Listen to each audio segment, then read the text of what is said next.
8h47, Robin Rivaton, le président de Sonalé, essayiste, nous a rejoint pour débriefer l'actualité. Robin, on commence quand même avec une année sur les chapeaux de roue du côté de l'intelligence artificielle. Alors c'est le CES en ce moment, donc il y a eu la keynote de Jensen Huang, il y a eu le Novo cette nuit avec déjà des annonces dans les puces et puis cette levée de fonds annoncée par Elon Musk de 20 milliards de dollars pour xAI.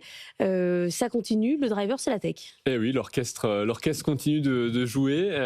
Effectivement, Nvidia annonce sa nouvelle génération de puces, les Rubin qui succèdent au Blackwell avec des performances toujours plus impressionnantes.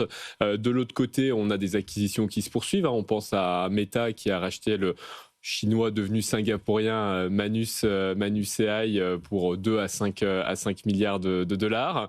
On a des investisseurs qui continuent d'être présents au méga appel de fonds. Vous parliez de xAI, mais aussi on a Databricks qui est en train de faire une grosse levée actuellement. On a OpenAI qui continue de faire des deals qu'on ne voit pas nécessairement, mais qui collecte. On a Amazon qui a décidé d'investir 10 milliards dans OpenAI. Donc, on voit bien que la fameuse ramification dont on parlait, tout le monde est lié à tout le monde, elle se poursuit encore plus. Amazon était très lié à Anthropic jusqu'à présent. Et maintenant, en mettant 10 milliards chez OpenAI, ils sont, tout le monde est chez tout le monde, on va dire. Donc, la musique continue.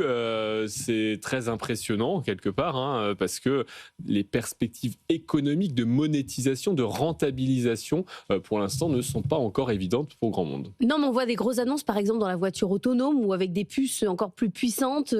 On mise sur Mercedes. Il y a des partenariats qui se font entre OpenAI et puis d'autres constructeurs automobiles. Et on voit quand même des évolutions sociétales importantes. Bien sûr, et c'est ce que Nvidia essaye un peu de surfer cette nouvelle vague aussi, avec ces annonces autour ce qu'on appelle des modèles physiques, donc sortir des modèles simplement de langage étendu qui fonctionnent sur des mots, mais essayer d'avoir des modèles qui comprennent le monde extérieur. Donc Nvidia commence à beaucoup se baser là-dessus. On a la fameuse start-up de Yann Lequin qui essaye de dire les modèles de langage étendu, c'était pas une impasse, mais en tout cas, c'est une voie qui n'a pas d'avenir plus que ça en intelligence artificielle.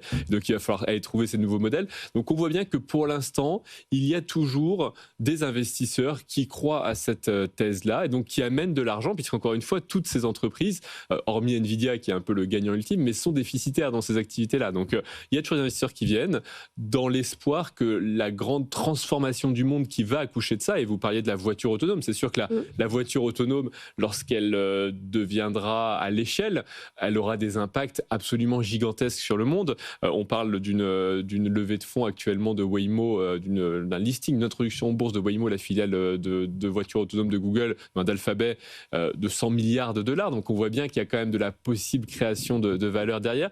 Mais on est encore un petit peu en avance de phase, c'est-à-dire qu'on investit beaucoup d'argent dans des cas d'usage qui doivent en rapporter d'ici 3, 4, 5, 10 ans. Et ça, on ne sait pas trop encore quelles sont les chances. Et moi, j'invite toujours un point quand même important à garder à l'esprit. La disruption sociale qui peut naître de ces disruptions technologiques, on n'en a pas encore mesuré la tolérance de nos sociétés. La voiture autonome, c'est plusieurs centaines de milliers d'emplois qui peuvent disparaître. Et donc, aujourd'hui, la technologie pourra être disponible, son acceptation sociale et donc la validité par les pouvoirs publics pour qu'elle se diffuse n'est pas encore gagnée. C'est vraiment quelque chose qui est important. Donc il pourrait y avoir, selon vous, des rejets de technologie ? On l'a déjà vu dans l'histoire. Plus qu'on met des plots sur des voitures autonomes. Oui, des interdictions formelles, on l'a vu avec des évolutions dans le passé, même si on prend l'histoire au temps long, l'arrivée de l'électricité, je ne vais pas faire la révolte des canuts ou des luddites à la fin du début du 19e siècle.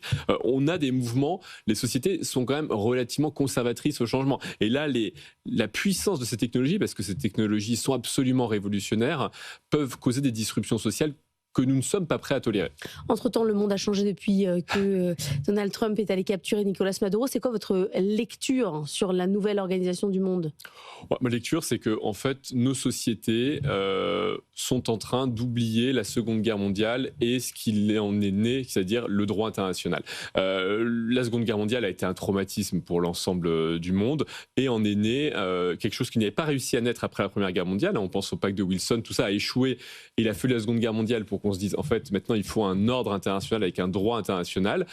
Et ce souvenir, il a 80 ans, 90 ans, donc on est à 2 générations, 3 générations, et l'être humain a cette capacité fascinante d'oublier les choses. Et donc il est en train d'oublier ça, et revient la logique la plus primaire qui soit, la loi du plus fort, en disant, mais en fait, pourquoi moi, le plus fort, je me prive de prendre ce que je veux si je peux le faire. Et c'est valable, évidemment, Donald Trump, on est un peu l'exemple le plus abouti, mais je recite souvent cet exemple. Au début de l'année, il y a l'ambassadeur des pays, le président de la Chambre de l'Assemblée nationale des Pays-Bas, qui devant l'ambassadeur de France a dit on n'a qu'à se partager la Belgique. Vous prenez la Wallonie, nous on prend la Flandre.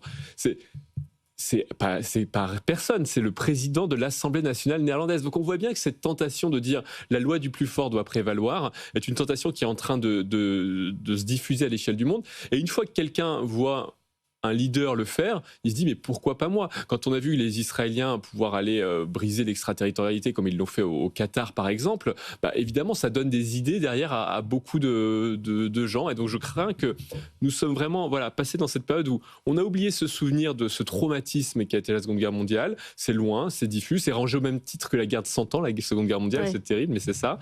Et donc aujourd'hui s'impose la loi du plus fort. Vous y faites un lien avec potentiellement la Chine qui pourrait avoir du coup une porte ouverte pour Taïwan, ou ça n'a rien à voir?